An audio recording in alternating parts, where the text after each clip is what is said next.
Merhabalar. Kuantum ölümsüzlüğü üzerine felsefi ve metafiziksel tartışma konulu podcast'imizle yeniden birlikteyiz.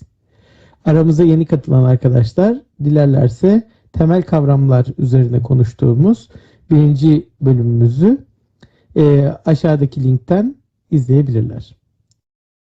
Bu bölümde yani ikinci bölümümüzde bilincin kuantum mekaniksel doğası üzerine konuşacağız. Dilerseniz öncelikle birinci bölümde nerede kaldığımızı felsefi tartışma açısından nerede kaldığımız üzerine konuşalım. Kuantum ölümsüzlüğü kavramının temel mantık olarak felsefi açıdan her nefis ölümü tadacaktır düşüncesiyle bağıntısını üzerine konuşuyorduk. Aynı zamanda da yine kuantum ölümsüzlüğü hipotezinin ben varsam ölüm yok, ölüm varsa ben yokum düşüncesindeki hedonist yaklaşım üzerine de bağıntısını konuşuyorduk. Burada kaldığımız yerden devam etmek üzere bilincin kuantum mekaniksel doğası konusunda sözü yine kardeşime bırakıyorum. Söz sende abi. Merhaba abi, nasılsın öncelikle? Eyvallah abi. Selamlar. Sesini duyduk, daha iyi olduk. Sağ olasın. Değerli izleyicilerimle de selamlarımı iletiyorum. Şimdi dediğin gibi bu noktada bilincin kuantum mekaniksel doğasını tartışalım bir öncelikle.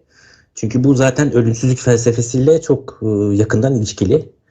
Çünkü bilinci biz çözersek eğer, bilincin doğasını bir çözersek, yapısını ve bu evrenle olan ilişkisini, dolayısıyla bunun üzerine de fikirler, yani yeni fikirler ortaya koyabiliriz, yeni düşünceler açığa çıkartabiliriz.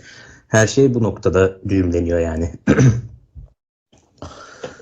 Şimdi bu amaçla öncelikle bir yine temel bilimsel şeyler üzerinden, bilimsel kavramlar üzerinden gidelim. Bir ana perspektifi çerçeveyi çizelim. Daha sonra da işin tabii metafiziksel ve felsefi boyutlarına da değineceğiz. Şimdi burada öncelikle yine kuantum fiziği dedik. Zihinle beyin arasındaki ilişkilerden bahsedeceğiz. Yani zihni aslında biz bu kuantum fiziğiyle açıklayabilir miyiz? Temel problem bu yani. Tabii zihinden ziyade de öncelikle tabii burada üreteç olarak da beyin devreye giriyor. Bir beyin vasıtasıyla burada bu noktada zihin üretiliyor. Yani o tezi kabul ediyoruz doğal olarak. Ve bunlar arasındaki ilişkilerden konuşacağız. Şimdi bilincin kökeni ve yapısını incelerken burada da öncelikle beyin inceleme yöntemlerine değiniriz. İşte Bose-Einstein yoğunlaşmasına girebiliriz. Çeşitli işte şeyler var. Şöyle tanımlayabiliriz öncelikle mesela. Beyin inceleme de nöro görüntüleme yöntemlerinden bahsedebiliriz. Şimdi önce bilimsel temellerini bir oturtalım.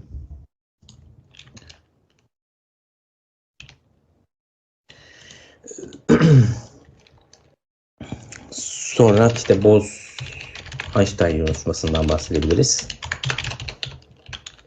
Beyinle olan ilişkisi ön planda olacak. Bu arada sen de kafana takılan soru varsa arkada yani konuşabilirsin, evet, söyleyebilirsin. Evet. Hani böyle etkileşim içerisinde gidelim karşılıklı. Evet. Yani ben böyle monolog şeklinde konuşmayayım yani. Tamam. Şimdi onun dışında başka mesela işte kuantum teorisinin ileri teorilerinden böyle zihinle olan kesişme taraflarından yani kuantum zihin bağlantısından. Bu tabii yine bizim ölçme deneyiyle de alakalı olacak şekilde. Çünkü ilk konumuzda konuştuğumuz ilk konuda kuantum ölçme probleminden de bahsetmiştik. Burada da yine ölçme problemiyle zihni ilişkilendiren farklı bakış açıları da var. Farklı teoriler de var. Çünkü demiştik ya hani bir kuantum durumu olasılık dalgası gözlem yapıldığında, ölçüm yapıldığında veya ne yapılıyor? Çöküyor belirli bir duruma. Evet. İşte bu çökelmenin kaynağı üzerinde orada da bilinçli algılama devreye giriyor. Oradan da işte bunun bilinçli olan ilişkileri sorgulanması gerekiyor vesaire. Yani genel çerçeve bu şimdilik. Peki. Şimdi Şimdi burada da nöro görüntüleme yöntemlerinden başlayalım önce. Mesela beynin burada tabii bölgeleri, belirli bölgeleri var. Bu bölgelerle olan da tabii bağlantıları var nöron grupları arasında. Belirli yollar var. Sinir sistemi üzerinden beynin belirli fonksiyonlarına sahip. Mesela diyelim matematikle ilişkili bir bölgesi var. Klasik işte nöroloji açısından, nörobilim açısından değerlendirecek olursak beyni. Bizim motor nöron var mesela, bizim hareketlerimizden sorumlu olan kısım. Ondan sonra bilinçli işte karar vermeden sorumlu olan mesela ön korteks var. Böyle böyle farklı fonksiyonlara ait beyin bölgeleri tanımlanmış.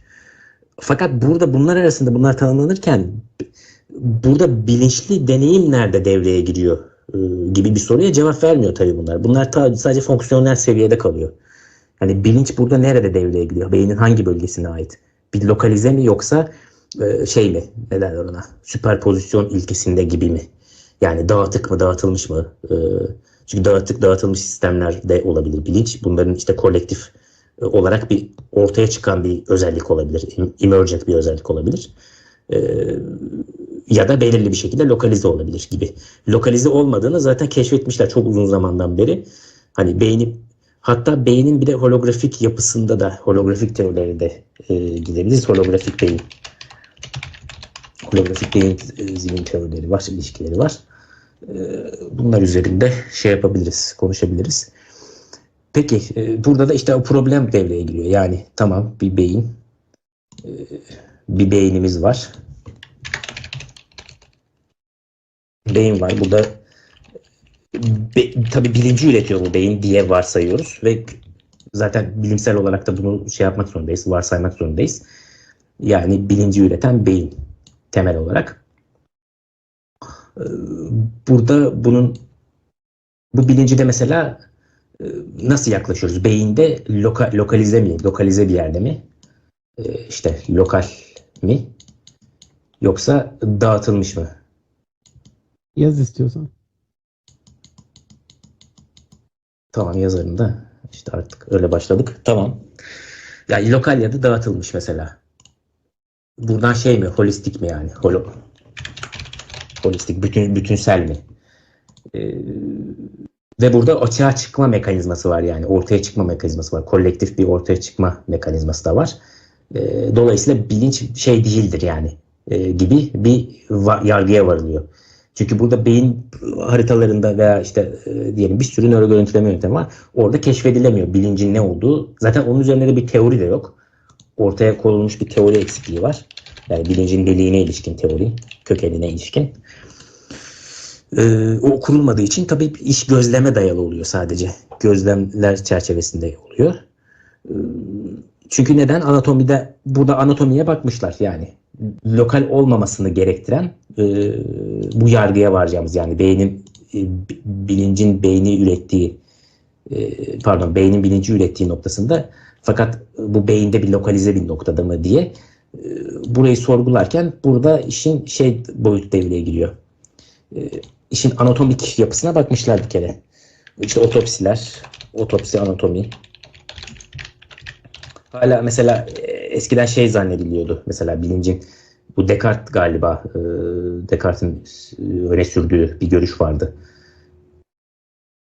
Bu işte belirli bir noktada bu aslında epifiz bezinde mi acaba diye bilinç epifiz bezinde mi diye. O zaten çürütüldü. Üçüncü göz kafası. Aynen evet. Öyle bir noktada bir şey vardı galiba. Yanlış hatırlamıyorsam. Evet sonra mesela işte radyoaktif izleme yöntemleriyle bunlara bakmışlar. Bunlar da tabii büyük resmi mesela zihin beyin bağlantısına dair bazı bilgiler sunuyor tamam. O noktada bir problem yok. Fakat işin tamamını analiz etmeye ya tamamını böyle görmeye yetmiyor. Burada mesela gibi düşünelim. Bir sürü işte kör insan var. Fili dokunmaya çalışıyorlar. Evet. Öyle bir verebiliriz. Klasik bir analojiden gidebiliriz. İşte bir fil var mesela. Ondan sonra burada mesela birisi bacağını tutuyor, birisi kuyruğunu tutuyor. İşte birisi hortumunu tutuyor, işte birisi gözünü tutuyor falan. Öyle aslında bu budur diyor. Bu sadece işte bacaktan oluşuyordur diyor. Bu sadece kuyruktan oluşuyordur diyor. Bu hortumdan oluşuyordur diyor. Fakat resmi bütününü göremiyorlar. Sıkıntı orada. Parçalara yani analiz yöntemleri burada pek işe yaramıyor. Sonra birazcık da teknoloji ilerledikçe nöron gruplarının kolektif çalışmasına dayalı olarak neler devreye giriyor mesela elektriksel potansiyelleri beyindeki işte bu kolektif nöron gruplarının elektriksel potansiyellerini ölçen davranışla da ilişkilendirilen işte deneyim ve davranışla da ilişkilendirilen sinirsel aktivite EEG cihazları var. EEG cihazları kullanıyor. İşte manyetik elektroensefalografi var. MEG ölçüm cihazları var. Bunlar tabii nörobilimsel araştırmalarda, nörolojik araştırmalarda kullanılıyor. Hastalık teşhisinde falan. Bu noktada işte çok detaylı çalışmalar var. Pozisyon emisyon tomografisi var, PET. Bir de manyetik rezonans görüntüleme var. Bunların tabii hepsinin de fiziksel detayları, hepsi fiziksel prensibe dayanarak üretilmiş şeyler, cihazlar. Bunlara girmeyeceğim. Fakat bunlar beyinde belirli bölgeleri gözlemlemeye yarıyor. Temel anlamıyla bizi ilgilendirecek kısımlarından bahsedelim kısaca. Ve buradan zihinsel işlevlere doğru bizi götürür mü yani? Buradaki gözlemlediğimiz, beyin içerisinde gözlemlediğimiz aktiviteler bizi zihinsel işlevlere götürür mü diye bir problem var. Zihinsel işlevlerle bağlantı. Hani bir de matematiksel işlem yapıyorsun. Tamam, güzel. Matematiksel işlem yapıyorsun. Beynin belli bölgesi çalışıyor. Ondan sonra atıyorum başka bir işlem yapıyorsun. Sağ elini kaldırıyorsun mesela. Onu düşünüyorsun, atıyorum. Sağ elini kaldırdığını düşünüyorsun. Beynin başka bir bölgesi çalışıyor. Bunlar güzel. Tamam, bunlar parça parça bir yerde bir işimize yarıyor. Bir şeyler de çıkartabiliyoruz. Yani çıkarsayabiliyoruz bu aktiviteleri gözlemleyerek. Ama peki bizim özbenliğimiz yani özbenlik deneyimi nerede? Bunun tanımı nedir yani? Bunu nasıl göreceksin? Neye dayanarak göreceksin? Fiziksel bir bağlantısı yok ki ortada. Hani senin özben... Hayvanın da kolunu bacağını oynattığımız zaman onun da beyninde bir aktivite olur. Hayvanla bizim güzel. aramızdaki farkın nereden başladığına bakmamız gerekiyor tabii. Çok güzel, evet. Güzel bir örnek verdin. Hayvanla insan arasındaki fark mesela.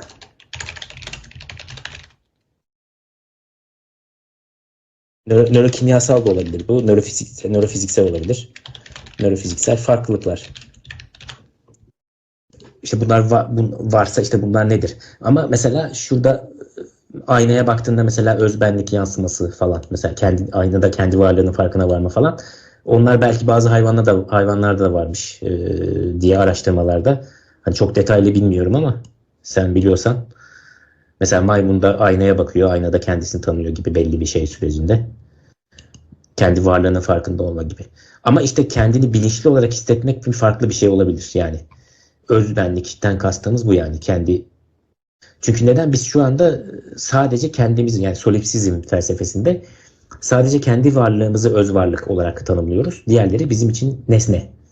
Biz kendimiz özneyiz. Diğer insanlar da dahil olmak üzere bizim için nesne kabul ediliyor yani aslında. Yani bilim de bunu yanlışlayamıyor. Öyle bir sıkıntı var. Çünkü sen kendi deneyimlerin üzerinden referans noktanı, bir nirengi noktanı belirledikten sonra ne oluyor bu? Başkalarını deneyimleyemediğin için, başkalarının deneyimlerini yaşayamadığın için, onu paylaşmadığın için, öyle bir sistemde geliştirilemediği için şu ana kadar biz ne diyoruz? Başkası bunu sadece rol yapabilir. Yani davranışsal bir özelliğe sahip. Yani davranışsal bir şey. Yani felsefi konuşuyorum tabii.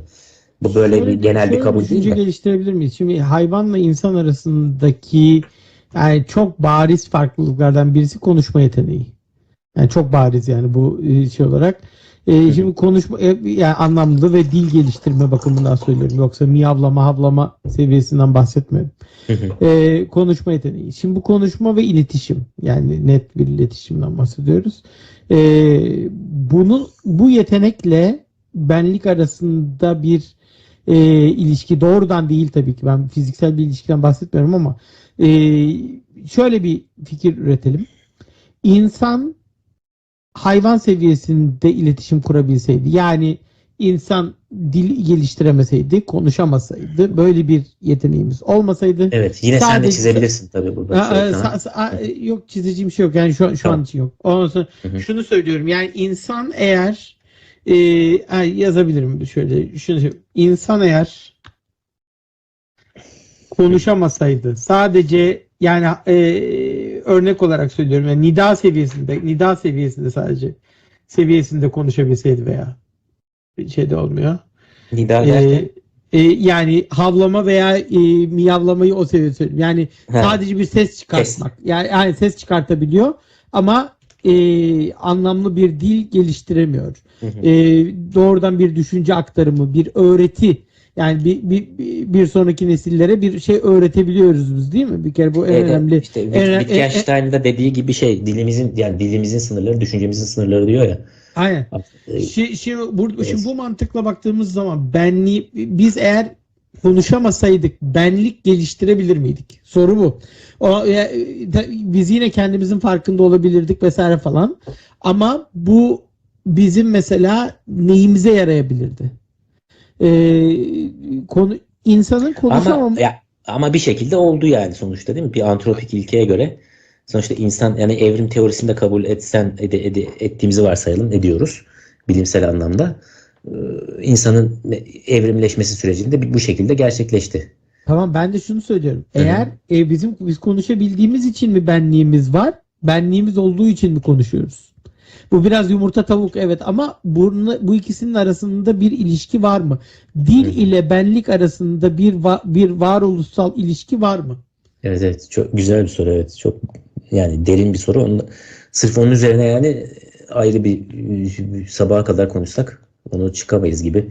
Ama işte şöyle düşüneyim ben mesela, yani şöyle bir noktada konuşalım. Mesela şimdi dedik ya,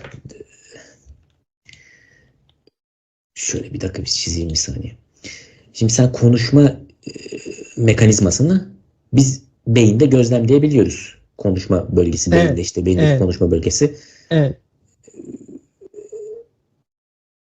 İşte şimdi onun teknik şeyini unuttum da neyse, belirli bir bölgesi var onun. İşte Broca mı Wernicke mi? Broca Wernicke galiba. Birisi konuşma, birisi dinleme galiba. Onu şey yapamayan, yani şimdi bilgi seviyesini boş ver. Evet, tabii, ona Bu diyelim girmem. beyinde biz bunu gözlemliyoruz. Bunu gözlemledik fakat buradan doğrudan özbenlikle bir ilişki kuramayız. Çünkü konuşma yeteneğini taklit edilebilir, yani konuşma yeteneğini papağanlar da taklit ediyor. Fakat aynı fonksiyonel anlamda olmuyor tabii. Mesela bir Papağan tane bir şey dil koy. geliştiremiyor tabii. Ha, Biz olaya matematiksel bakalım. Yani dil yani geliştirme anlamında tabii, söylemiştim. tabii, yoksa ses seviyesi nida seviyesinde kalsaydı, atıyorum, hani bir şeyler vardır ya, filmlerde falan filan da vardır. Böyle adamı insanlar yetiştirmiyor, işte hayvan yetiştiriyor vesaire. Hayvan yetiştirdiği zaman belli bir yerden sonra var ya, o adamlar Hı zaten hı. tarihte de var, şimdi isimlerini unuttum, şeydeki bir yerden sonra belli bir yaşı geçtiği an artık normal insan davranışları gösterememeye başlıyor. Hı hı. Vardı, onun ismi vardı, bir adam öyle, tarihe geçmiş bir şey. Kurtlar tarafından mı yetiştiriliyor? Gerçekten film olarak değil yani. Belli bir yaşı geçtiği an artık normal insanların eline geçiyor adam. Tekrar onu insan gibi, biraz da deneysel olarak tabii Anladım. ki, insan gibi yetiştirmeye A- çalışıyorlar ama artık beynin o bölgesi tekrar gelişemez hale geliyor ve şey yapamıyor. Şimdi mesela bu Bu arada bir dakika şey diyelim. ne? Tamam, şurada bir anti parantez açalım. Mesela diyelim biz bilgi eksiğimizi şöyle diyelim, konuşmada şöyle bir noktada takıldık. Burada mesela baktığımda şeymiş. Doğru aslında tanımlamışım. Sol kulağın üstünde Wernicke alanı temporal lobda bulunuyor demiş. Broca alanı da frontal lobda. Wernicke anlamla ilişkili bölgeymiş. Broca da beynin anlamlandırdığı dili, yani bir anlamı, mesela diyelim şuna şey diye tanımlayalım. Kalem.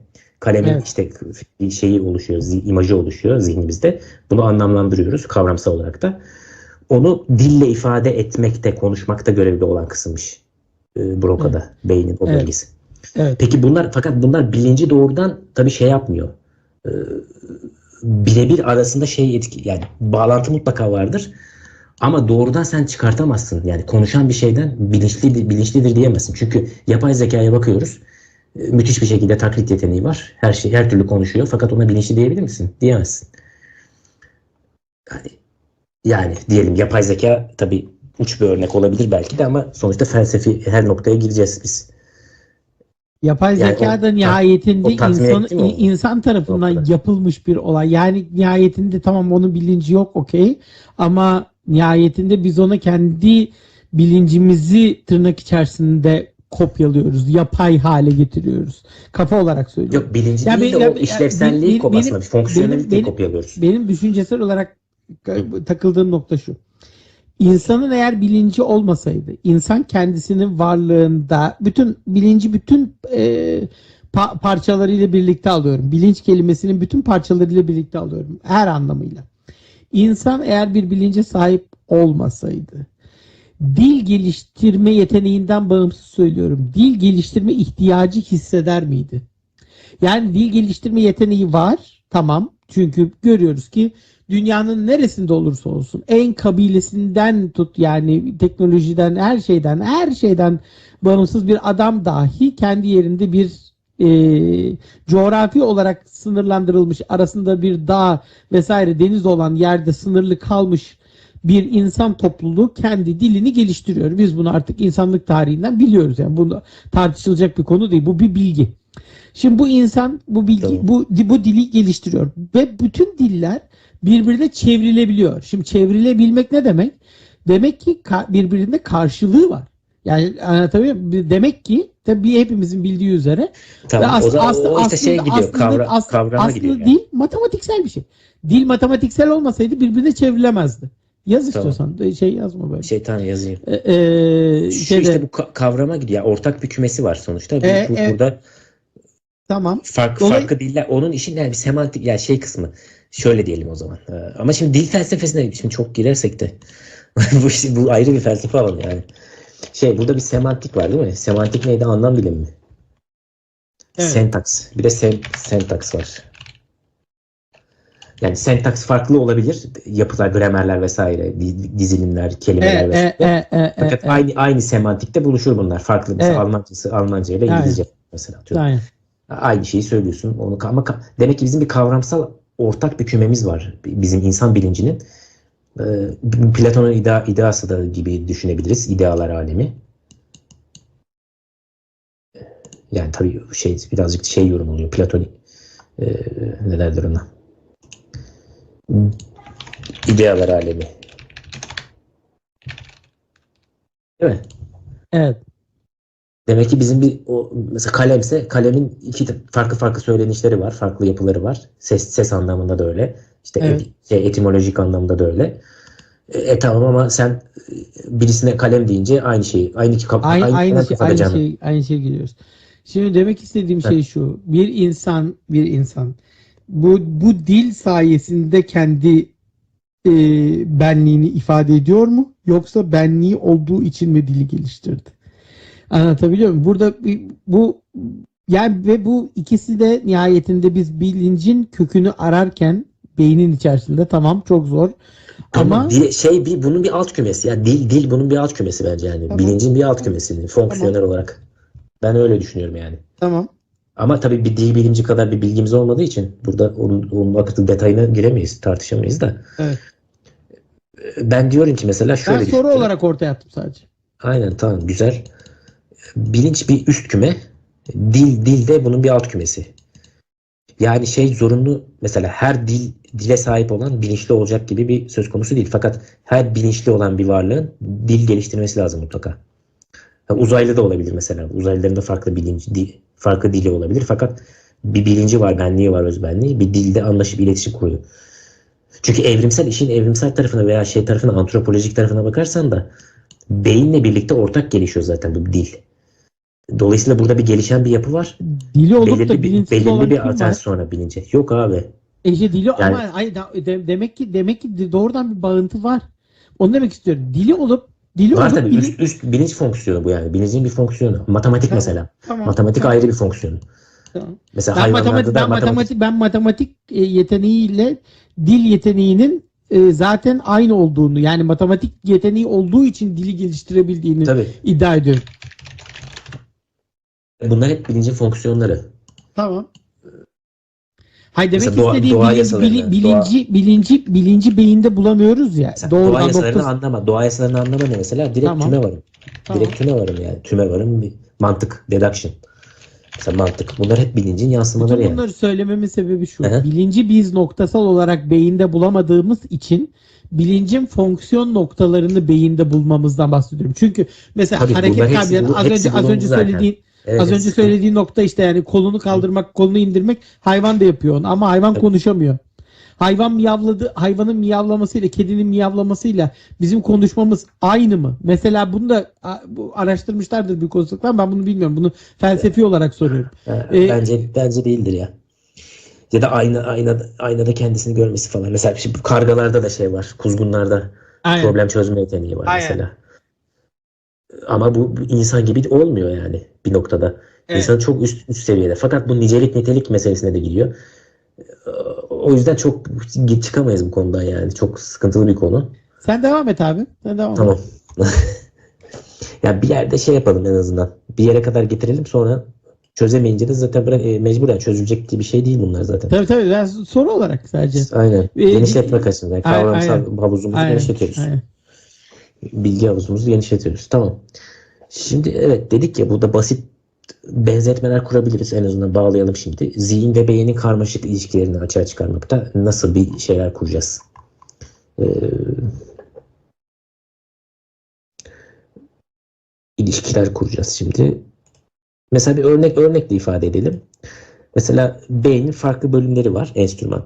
Bu da zaten senin söylediğine de bağlaştırılabilir galiba.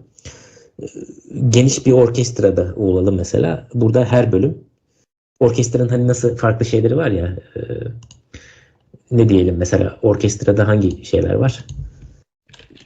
Müzik aletleri var mesela, keman var. Atıyorum, başka ne var? İşte Trompet var. trompet var. Ondan sonra işte Viola gitar var. var. Ne var? Viola. Viola vesaire. Tamam. Vesaire böyle gidiyor. Bunlar da işte şöyle bir şey kurabiliriz, ilişki. Mesela birisi akıl yürütme, birisi duygularla, beyinde işte duygu. Bir orkestranın bir parçaları. İşte trompetle de şey, mesela duyusal işleme. Şurada yazalım. Zaten farklı renk olabilir.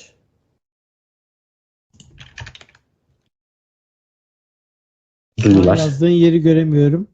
Şu an aşağıya, ha, öyle mi? Benim aşağı almam gerekiyor sanıyorum. Ha, evet, aşağıya aldım. Evet, şimdi ekranı aşağı aldım. Evet, Şimdi tamam. oldu, tamam. Şuradayız değil mi? Evet. Tamam. Bununla da mesela başka ne ilişkilendirilebilir? Atıyorum. Ya örnek veriyoruz. Burada da akıl yürütme mesela. İşte bunlar, bu işlevler çeşitli sorunlar, farklı kısımları temsil ediyor.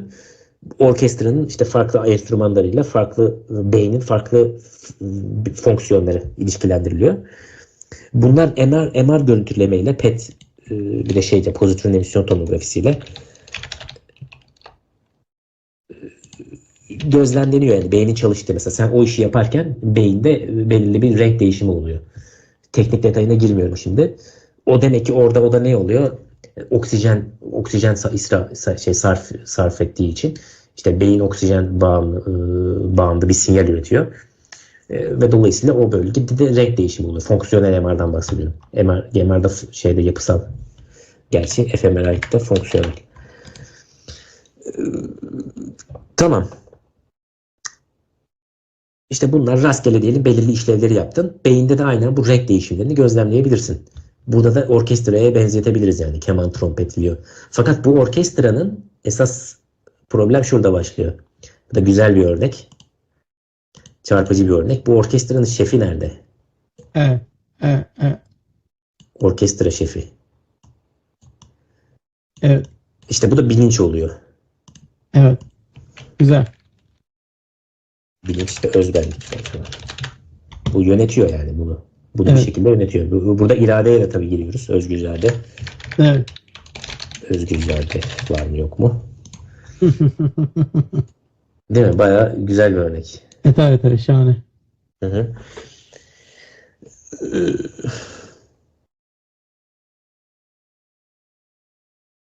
Peki, tamam, böyle bir şey, en azından problemi ortaya koyduk.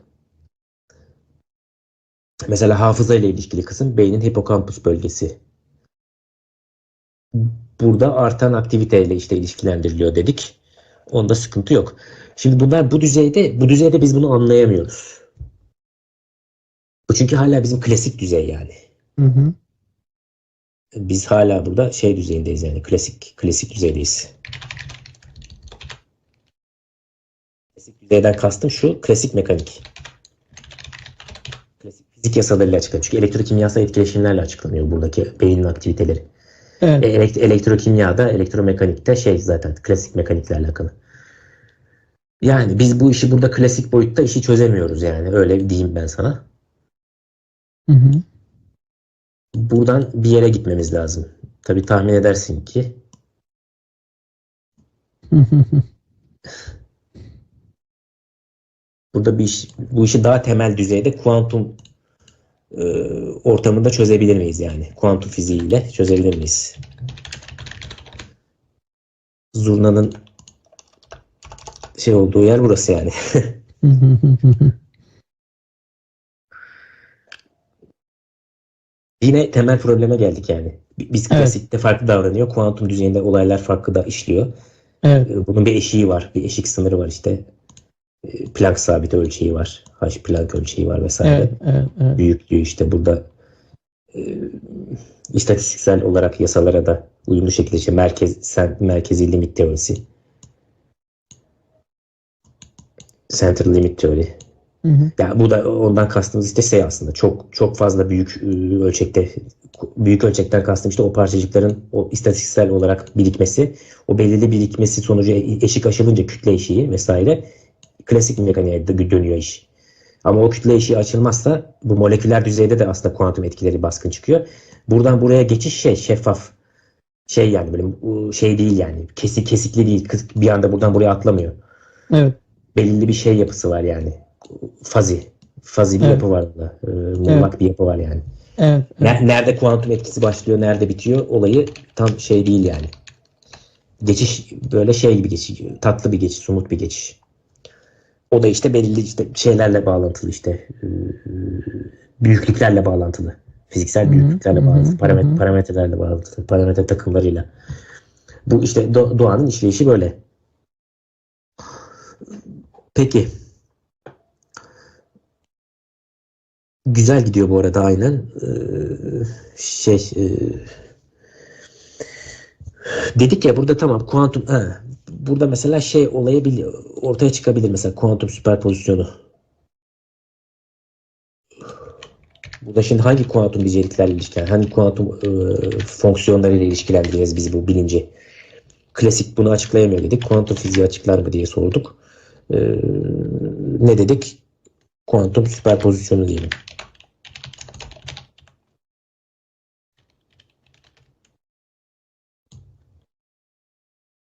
Şimdi bu insanın düşüncesiyle çok güzel bir benzerlikler kuruyor. Çünkü neden? Sen bir şey noktalarda bulamıyorsun bunu.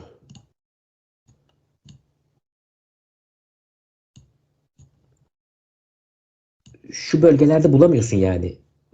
Beynin her biri mesela belirli şöyle yapalım bir saniye. Beynin her biri belirli bölgesini temsil ediyor ya. Şunlar işte beyin olsun Evet. bütün. Evet. Beyin Evet. için. Evet. Şurada işte bir frontal lob var. İşte burada oksipital lob var atıyorum. Hı İşte hı. burada işte farklı böyle bir beynin büyük lobları var. Bunlar da hepsi birbirine şeylerle bağlı, yolaklarla bağlı. Hı hı. Böyle bir fonksiyonel mekanizmalar var. Şöyle şu PET tetiklendiğinde duygulu aktivite oluyor. Başka bir PET tetiklendiğinde işte akıllı. Çok basit anlatıyorum yani çok basic anlatıyorum. Başka bir PET aktivite gözlemlediğimizde de bu şeylerle bölgelerde birbirleriyle ilişkili başka bir fonksiyon devreye giriyor. Bir işi fakat burada bu şefi bulamıyoruz bu noktada. Bir orkestra gibi böyle düşün. Böyle karışık karışık şeyler oluyor. Tonlar, sesler gibi düşün. İlişkilendir yani onları. Resim, görselle şeyi. Evet. Evet. Evet. Tamam. O yüzden işte aslında bu bir süperpozisyon gibi hepsi ortak bir kolektif bir etki oluşturuyor. Bir Hı hı. kolektif bir etki aslında bizim bilincimizi oluşturuyor. Dolayısıyla bu da süperpozisyon kavramıyla yani bir şeylerin ayrı ayrı etkilerinin üst üste binmesi, üst üste binmesi sonucu oluşan işte süperpozisyon kavramıyla şey oluyor. Ne derler ona? Bağlantı kurulabiliyor değil mi? Hı hı. Tamam. İşte insanın düşüncesi ve yaratıcılığının da bir de high level, yani üst seviyede. Bunlar tabii düşük seviyedeler. Üst seviyede de mesela problem çözme yeteneği. Bu farklı farklı beyin bölgelerinin bir arada eş zamanlı çalışması yani. Hı Çalışmasını hı. gerektiriyor. Eş fazla çalışmasını gerektiriyor. Mesela atıyorum senin yapman, yaratıcılık, mesela bir şey üretmen. Oturuyorsun mesela yazıyorsun, tez yazıyorsun.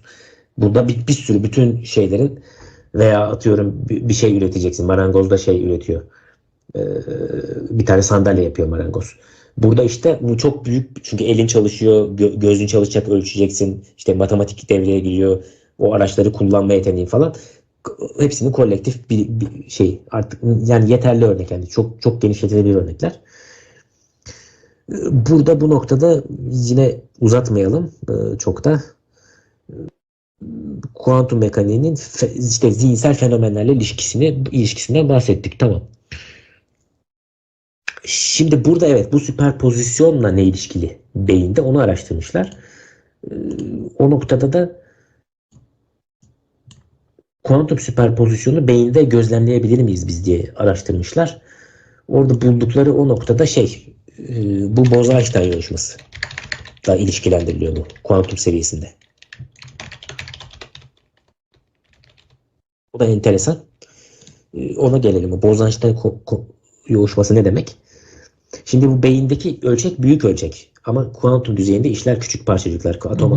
Atom altı seviyede parçacıklar etkili. Hı hı. Fakat bizim gerçek klasik dünyada, yani bizim gözlemlediğimiz dünyadaki ölçeklerde bunun bir etkisi var. Kuantum etkisi var. Bazı özel durumlar var. Bunlar yansıyor. Peki bunlar nedir? Bu yansıyan özel durumlar nedir? Mesela bizim kendi araçlarımızda da kullandığımız, teknolojik gelişmelerde paralel olarak kullandığımız şeyler var. Araçlar, şeyler var. Teknikler var. Lazer mesela. Lazer aslında bir kuantum olayı. Hı hı. İşte fotonların işte bozonluk özelliğinden, süperpozisyon ilkesinden bir arada bulunması hali, eş fazla bulunması haliyle lazer oluşuyor. Hı Lazer hı. aslında bizim klasik dünyada gözlemlediğimiz bir şey. Fakat bu fotonların bozonluk özelliğinden kaynaklanıyor kuantum düzeyinde. Hı hı. Yani biz kuantum olayıyla demek ki klasik olayları açıklayabiliyoruz. Hı Büyük hı. olay. Bazı özel durumlar var yani. İşte bilinç de bunlardan biri mi acaba? Mesela süper iletkenler var. Süper akışkanlar var. Bunlar hep toplu halde bulunma durumu, yani kolektif. Eş fazla bulunma durumu. O kuantum seviye state'lerinin eş fazla bulunması sonucu ortaya çıkan yani üst seviyedeki yapılar. Bunlara da ne deniyor? Bunlar da işte zuhur eden özellikler yani. Emergent deniyor ya. Evet. Bu da emergence. İngilizcesi o. Türkçesine ortaya çıkan mı artık? Zuhur eden mi yani emergent özellikler bunlar. Ee, tabii bu klasik fizik yasalarında da böyle, mesela akışkanlarda da örnek verilebilir. Temel fizik yasalarında da bir şey çok birlikte kolektif olunca, birikim gösterince farklı bir fiziksel boyuta gidiyor iş. Yani faz değişimleri örnek gösterilebilir mesela. Faz kimyada mesela, o senin uzmanlık alanında mesela kimyadan mesela faz değişimi örnekleri verilebilir. Şimdi mesela bir teoriyle açıklayamadığını, hatta bu klasik fizikte de belirli problemler bu geçişlilik sahip, yani belirli problemler bu geçişliliğe sahip. Peki bu bir köprü sağlıyor dedik. Bizim klasik anlayışımızla kuantum dünyasında köprü sağlıyor. Lazerde de mesela süperpozisyon örneğine değinecek olursak şurada, e, diyelim bir köprü var. Böyle bir grup asker bu köprüde yürüyor. Koordineli bir şekilde yürüyor. Birlikte hareket ediyorlar. Bu düzenlilik, eş fazlalık buna karakterize ediliyor. Bütün fotonların mesela eş fazla halde hareket etmesi. Hı Hani hı. bir koroda da öyle mesela, veya Evet. mesela askerde de askeri yürüyüş. Hı hı. Askeri yürüyüşte bütün bakıyorsun mesela, uzaktan tepeden gözlemle mesela drone'la. Hepsi aynı hareketleri tekrar edecek değil mi? Tabii. Baktığında belirli bir senkronizasyon var. İşte bu özellikten kaynaklı bir şey. Senkronize hareket etmesinden kaynaklı bir durum. Bu atomlarda tamam, bu atomlar atom seviyesinde meydana geliyor. Bose-Einstein yoğuşması da bunun bir örneği.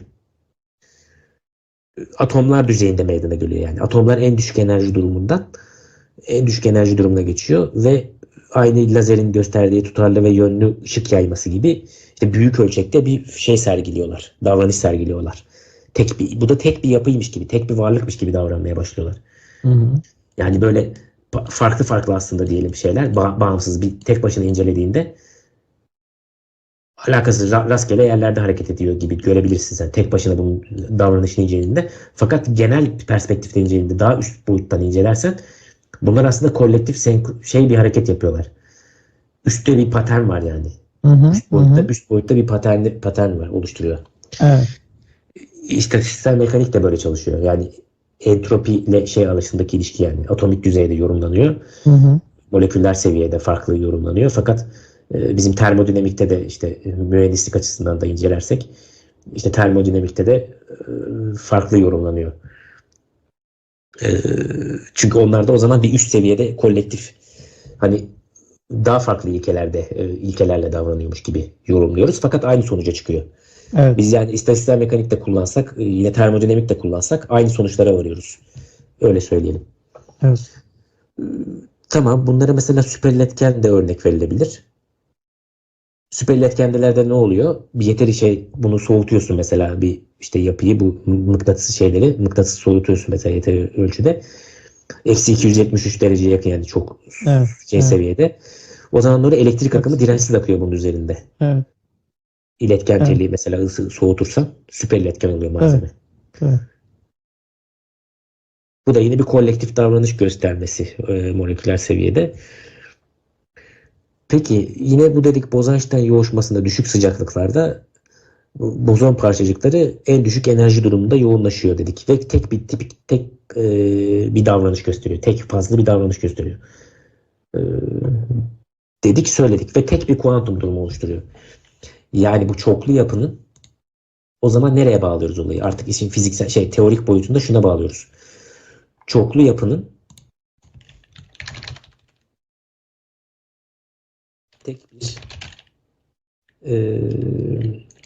tek bir yapı veya durum.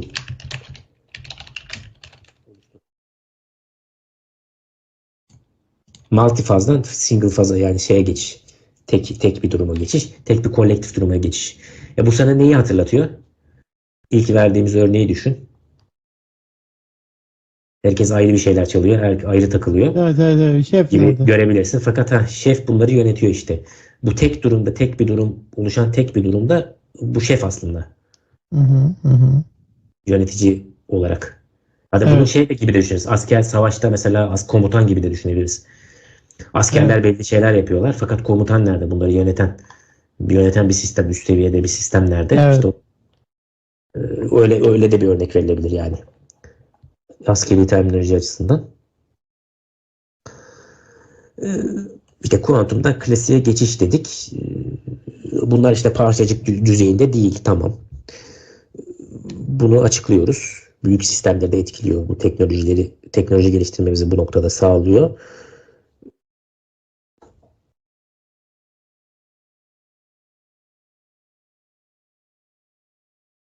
Evet, şimdi devam edelim. Buradan nereye bağlayacağız? Ee, Bir toparlayalım istersen. Dilersen Hı, ilk başta sorduğumuz ve hala açıkta kalan soruya dönebiliriz. Biliyorum şu anda konudan bağlamından koptuk ama tamam. Biraz hem bir hem hem toparlayalım. hem hem Yok bu yok. hem bu bölümü toparlamak adına hem de bu bölümde konuştuklarımızın üzerinden yaparak düşündüğümüz zaman yine yeniden soruyu soralım. Her canlı, her nefis aslında her nefis ölümü tadacaktır ile bütün bu konuştuklarımız şefi tekrar getirelim. Hı, evet. Neredeyiz? Evet. Evet. Burada olaya o zaman şefi Soruyu şöyle soralım. bağladık. Her nefis ölümü tadacaktır'daki eğer ki ölümü tadacak olan şef ise Aynen. o şef Çok güzel. kimdir? o şefin bir tam olarak ne yaşayacağını bir felsefi olarak yaklaşabiliriz buna herhalde. Tamam, güzel. Ee, Güzel bağladın. Ee, Şimdi şu bilgilerle bir toparlayalım, öyle şey yapayım ben. Tamam, Şu dinliyorum. bilgileri bir genel bir Dinliyorum. toparlayalım, oraya devam edelim oradan. Şimdi bu benzetmeleri verdik. Bu benzetmeler de bizim işte kuantum fiziğiyle olan zihni kuantum fiziğiyle bir şekilde bağlaştırdık. Tabii çok farklı teoriler de var burada. Ben burada sadece belli bir kısmı, bir tane teoriyi verdim örnek olarak. Ee, Daha sonra hem zaman kısıtı açısından. Tamam. Bu noktada bu temel düzeyde bunu toparladık. Şimdi burada senkronizasyon ilişkisi var ve işbirliği ilişkisi var bu bölgelerle. Burada bir sıkıntı yok. Yani senkronizasyon ve işbirliği var.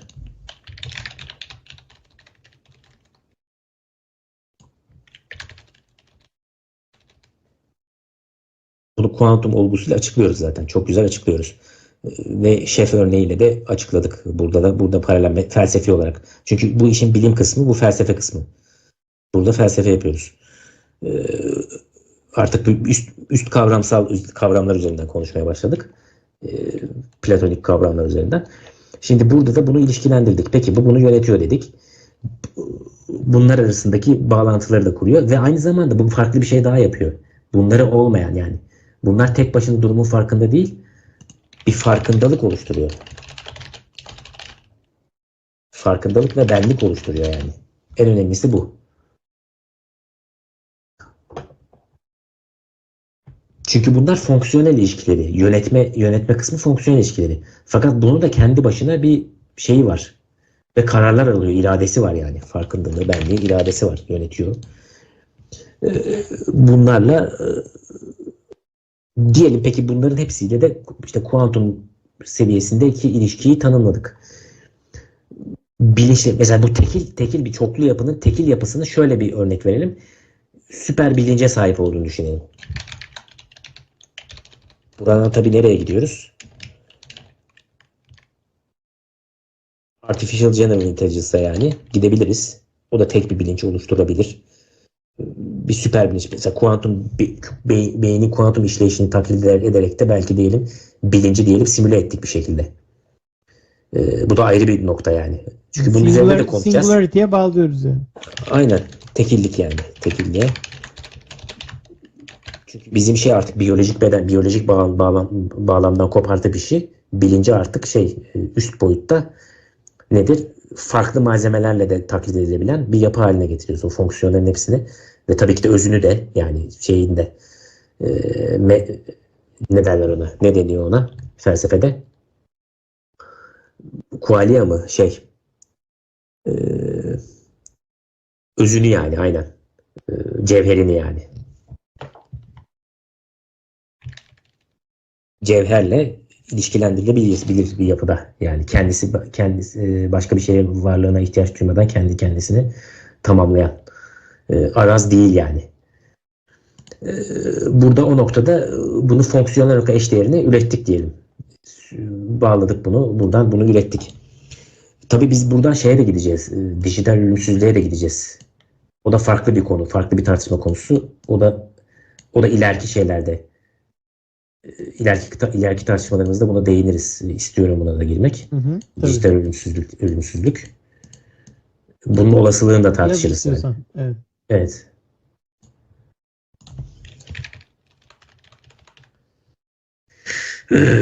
Bu da ayrı bir nokta. Şimdi de gelelim buraya. Bu diyelim bir oluşturdu ve kendi kendinin farkında, kendi kendinin bilincinde ve farkındalığına ulaştı. Bu farkındalığa erişti. Ve bu noktada da artık kendi başına kararlar alıyor. Fakat hepsi belirli tek farklı durumların birleşimi, bir süperpozisyonunu oluşturdu. Onun üzerinden ortak bir kolektif zihne ulaştı diyelim. Şimdi kuantum teorileri ve zihin. Artık bu noktada çok güzel bir şekilde bağladık. Kuantum teorileri ve zihin.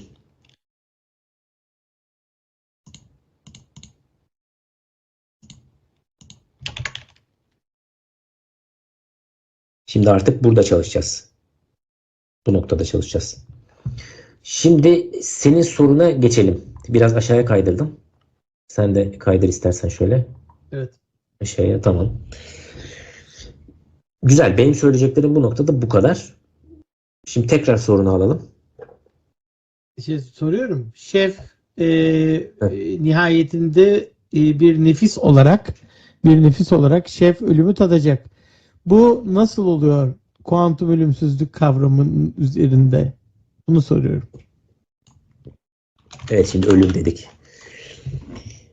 Nihayetinde konumuz kuantum ölümsüzlükse ve Evet. her nefis de bir şekilde ölümü tadıyorsa, eğer ki ölümü tadan bu bahsettiğimiz şef ise bu nasıl bir şey olacak? Tamam, çok güzel. Şimdi burada tabii işi kuantum seviyesinde açıkladık. Şimdi bilinci nerede yönetiyoruz? Bilinç beyin üretiyor dedik, değil mi? Beyin.